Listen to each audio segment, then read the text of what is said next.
Greetings on this chilly afternoon. Saw Captain America 4 the other day and had a blasty blast. Haven't done one of these in a while, so thought I'd give it a shot. Brave New World. They changed the title. Not sure why, but I had some thoughts. I thought the movie, if I were to give it a grade, I'd give it a 7 out of 10. So I'll start with that. There were some things that I would have done differently, but overall, I came into this movie expecting it to be a 5. So I was pleasantly surprised. The action scenes kind of carried the day.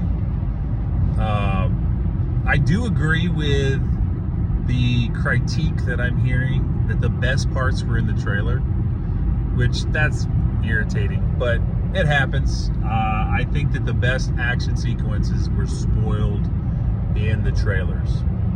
So, spoiler alert, Red Hulk, the action scene at the end, the third act battle, is the best part of the movie, and it's not close.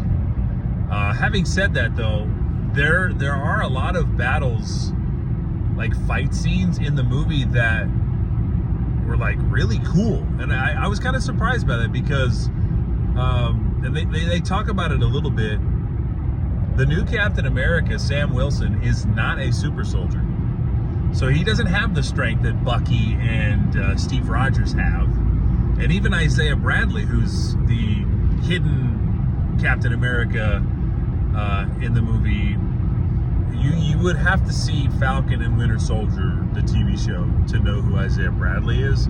So there's a little bit of setup that goes in this, but Sam Wilson's the only one that doesn't have superpowers. So it made it for a really interesting transition to his fights. There was a lot of tech involved in his fights. Like the suit that he had some Wakandan technology that really helped him in the battles. And he also clearly had some Stark-like tech. So it reminded me of how Spider-Man in Infinity War kind of had this Tony Stark Spider-Man suit. New Cap kind of had that feel to him as well. But really loved the action scenes. And the dialogue, let's face it, it's a Marvel movie. I think Zach said it best. It's like it is what it is. It's a comic book movie. You're gonna get campy, terrible dialogue, and I guess we'll just have to live with that. Got spoiled by some Marvel movies that the dialogue was just really good. So, ironically enough, I think some of the dialogue in Guardians of the Galaxy, which is not supposed to be a serious movie, the dialogue in those movies are better than some of these serious Marvel movies. But I can live with that. They basically, what this movie was is a sequel to The Incredible Hulk, just 15 years too late. On top of that, it's a sequel to Falcon and Winter Soldier. It's really not a sequel to Captain America. He's not the same character. He's a different character with a different story. But I mean, he wears the mantle of Captain America. So essentially it is Captain America 4. But this is like a combined effort of a Hulk sequel and a Falcon sequel. Or a Falcon first time movie, I guess. Which, that sounds complicated. It sounds like it got jumbled up in the plot. They balanced it really well. I was kind of surprised at how well the movie was balanced. And they bring back some Hulk characters that I'm really glad that they did. The secret villain that was not so secret is the leader, Dr. Samuel Stearns from The Incredible Hulk. Man, it got absolutely trashed how his not comic accurate look was. I gotta tell you though, after seeing MODOK in Ant-Man 3, I did not mind the practical effects. They basically gave him like a bigger brain that it just looked like his head was just a big brain. And after seeing the Thinker in Suicide Squad, I'm kind of glad they didn't just give him an oversized noggin, because that would have looked like they copied it straight from Suicide Squad. So I kind of like the choice they made. They made him look eerie, very eerie. And in his moments where he's talking to Ross on the phone or Captain America on the phone, like it really led to like the mystery feel of the movie. So I really did like the way they did the leader, and they didn't make him overpowered. They made him.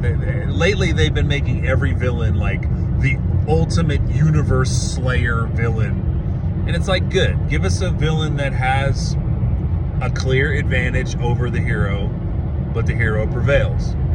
And so the leader's plot and plan is more based on like revenge, and that's okay, I guess.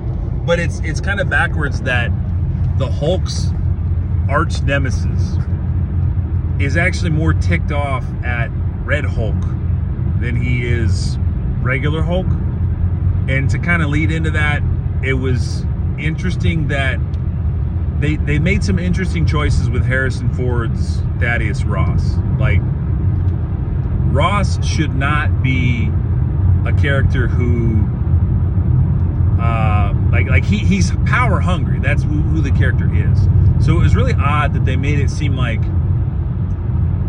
the leader turned the president, and by the way, Ross is the president in the movie. They made him like not want to turn into the Hulk, that he tricked him into turning into Red Hulk.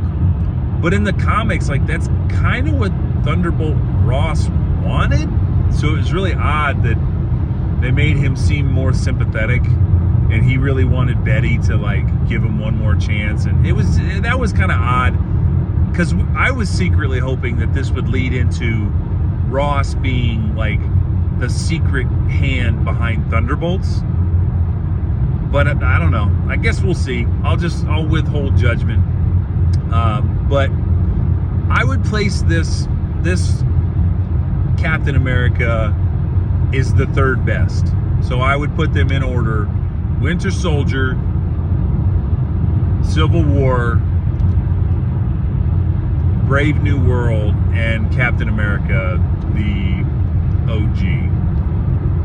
And I think that the reason that Civil War is higher is that it had the star power behind it. Like, the draw of that movie was seeing like 12 superheroes in the same movie. Essentially, it was like Avengers 2.5.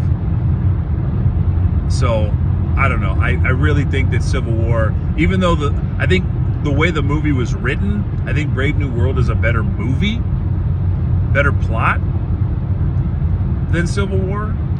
But the star power really made that movie incredible.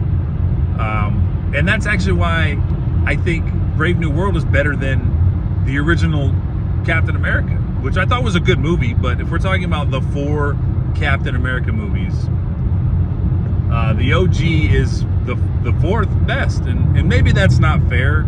It is the original, so it had to set up a lot of things. Like, the origin stories are always going to be hard to be better than sequels. But as far as like the movie goes, I really loved how Brave New World felt more like Winter Soldier than it did Civil War.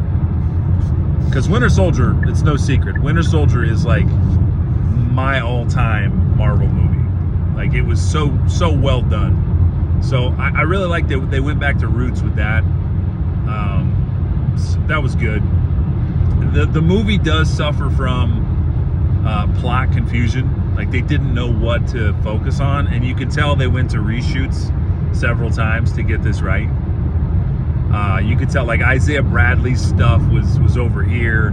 They tried to squeeze in the celestial island that Eternals kind of left us with, and nobody wanted to talk about. So there were some things kind of crammed in. But overall, I thought every character grew. in some way. So I think that was good. There's probably some things I'm missing. I only saw it once, so that's what I gathered from the first time. Give it a shot. I think it's better than the critics are giving it. What we expect from Marvel movies, we probably could get better Marvel movies still. But if you look back at all the Phase 4 movies and Phase 5, like, this movie is a welcome change to the Garbo movies we've been getting lately. So I give it a 7 out of 10. Go see it if you want to. Peace.